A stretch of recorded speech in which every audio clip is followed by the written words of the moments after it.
Une nouvelle mare est en cours de création, ce sera la 3e le long de l'Auzette.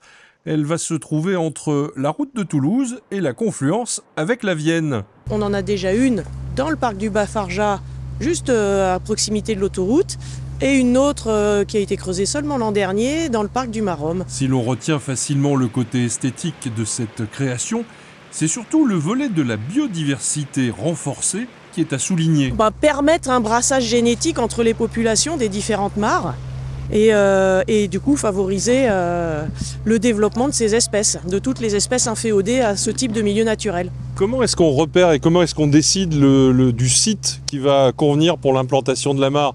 Parce qu'il faut que la mare vive. Oui, mais c'est tout simplement des secteurs qui sont déjà détrempés une grande partie de l'année. D'ailleurs ici, là où on est en train de creuser, c'était marécageux, donc on ne pouvait plus tondre la pelouse qu'il y avait avant.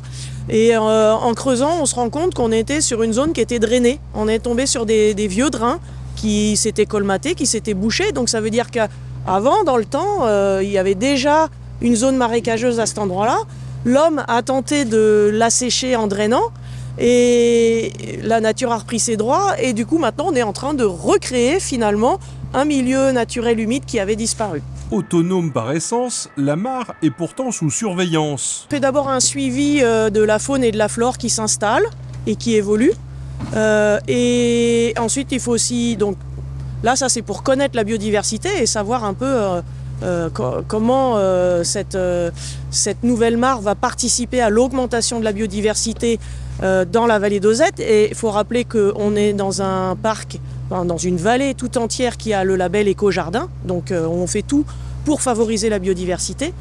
Et après, effectivement, pour pas que les mares, pour qu'elles puissent vivre et se développer sainement et rester vraiment vivantes, il faut veiller à ce qu'elles ne s'eutrophisent pas et que du coup il y a un peu d'entretien à faire dessus.